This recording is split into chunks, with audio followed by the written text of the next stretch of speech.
Ortur Laser, Master H10 Replacement Motherboard. Flip the machine so that the bottom is facing up. Remove the screws. Gently remove the motherboard. Unplug the power color light cable. Pull out the antenna cap. The wire connecting the Wi-Fi antenna to the motherboard is very fragile. Caution please to avoid damage. Unplug the Y motor cable. Unplug the main bundle. Remove the thermal-conductive silicone sheet, required for new motherboard replacement. Pull the TF card.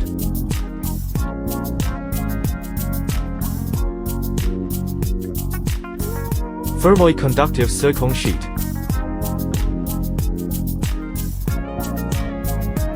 Insert the Wi-Fi antenna cap into the corresponding position on the motherboard, taking care not to cause damage.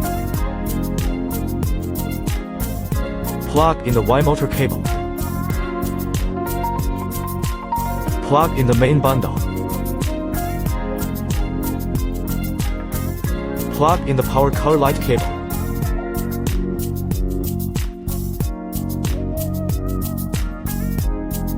Align the holes and insert the motherboard.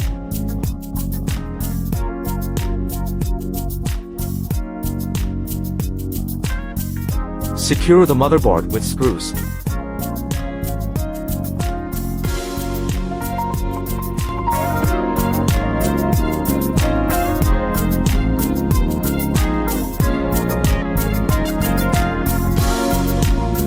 Insert TF card.